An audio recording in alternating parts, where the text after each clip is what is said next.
عزیز طلباء و طالبات، السلام علیکم۔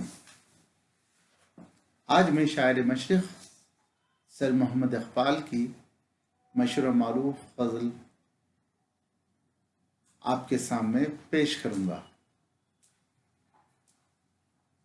غزل کو پیش کرنے سے پہلے غزل گو شاعر ڈاکٹر محمد کے حالات زندگی پر روشنی ڈالوں گا۔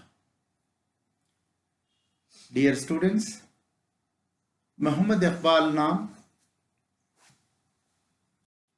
سیالکوٹ لاہور کے ایک درویش صفت بزرگ کے گھر میں پیدا ہوئے۔ ڈیئر اسٹوڈنٹس، آپ اچھا جانتے ہیں کشمیری خاندان کے ایک درویش صفت بزرگ کے گھر میں سر محمد اقبال کا جنم ہوا۔ آپ ڈاکٹریٹ کی ڈگری حاصل کی۔ اسی طرح اردو شاعری میں آپ کا مقام بہت اعلیٰ، عرفہ اور بلند ہے۔ ڈاکٹر اقبال کے قلم سے نکلے ہوئے چند مشہور و معروف تصانیف میں یہ ہیں۔ سب سے پہلے بانگ درا۔ بانگ درا یہ نظموں اور غزلوں کا مجموعہ ہے، collection of poems and ghazals. Second one is ضرب کلیم، اور تیسرا ہے بال جبریل۔ سر محمد اقبال کی طرف سے یہ تینوں تصانیف اردو شاعری کے لیے سب سے بڑی دین یعنی عطیہ ہے، ایسا سمجھ لیجئے، یہ تحفہ ہے۔ اس کے بعد میں سر محمد اقبال کی لکھی ہوئی غزل کے چند اشعار آپ کے سامنے پیش کر کے وہی اشعار کی تشریح کرنا ضروری سمجھتا ہوں۔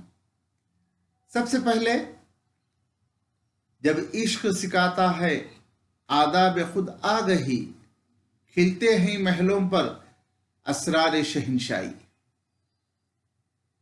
ڈیئر اسٹوڈنٹس، اگر اقبال کی غزلوں کا ہو یا نظموں کی تشریح یا خلاصہ آپ جاننا چاہتے ہیں تو اس کے لیے ضروری ہو جاتا ہے کہ آپ قرآن اور حدیث کا مطالعہ کریں، کیونکہ پہلے ہی کلاسز میں آپ کو بتا چکا ہوں اقبال کی شاعری قرآن اور حدیث کا سرچشمہ ہے۔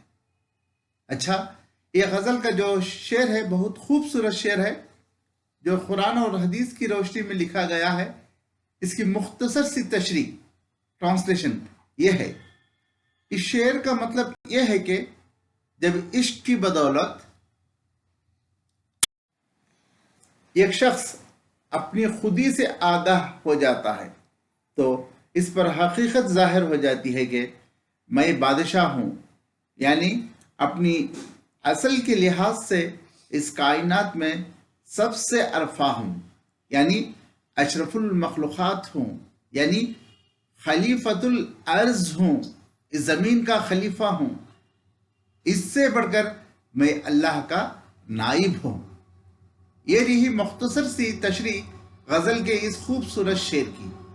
اس کے بعد طلباء و طالبات، میں آگے بڑھتے ہوئے یہی غزل کے دوسرے شعر کی تشریح کرتا ہوں، اور شعر سن لیجئے، سماعت کیجئے۔ عطار ہو، رومی ہو، رازی ہو، غزالی ہو، کچھ ہاتھ نہیں آتا ہے آہ اے سحر گاہی۔ شعر سننے میں جتنا مزہ آتا ہے، اب اس کی تشریح سننے میں بھی آپ کو اتنا ہی لطف آتا ہے۔ مختصر طور پر اس شعر کی تشریح میں یوں کرنا چاہتا ہوں، ویسے تشریح اگر کرتا ہوں تو یہ گھنٹہ اس کے لیے درکار ہے، لیکن منٹوں میں اس کی تشریح کر کے آپ کو ختم کروں گا۔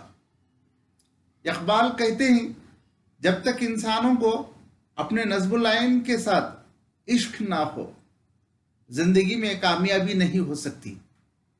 انسان کی کامیابی کی راز ہو، انسان کی کامیابی کی کنجی کیا ہے؟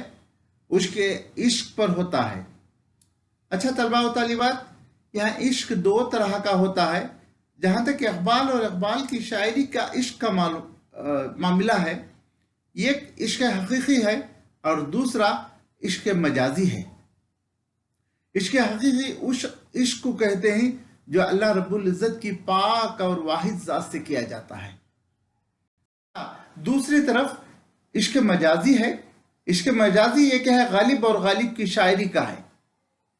یہ عشق جو مادی عشق ہے، مٹیریلسٹک لو ہے، اس کو فنا ہے۔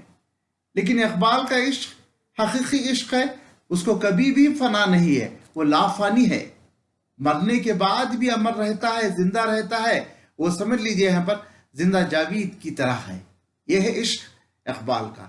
اسی عشق کے متعلق اقبال اس شعر میں کہنا چاہتے ہیں، عطار ہو، رومی ہو، رازی ہو، غزالی ہو، کچھ ہاتھ نہیں آتا ہے آہ سحرگاہی۔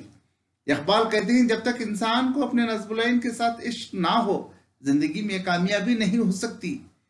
مثال کے طور پر حضرت عطار، حضرت رومی، حضرت رازی، حضرت غزالی کی زندگی کا مطالعہ کرو، تمہیں ہر ایک کے اندر عشق کا رنگ صاف جھلکتا ہوا نظر آئے گا۔ یہاں پر میں اپنی کلاس کو ختم کرتا ہوں۔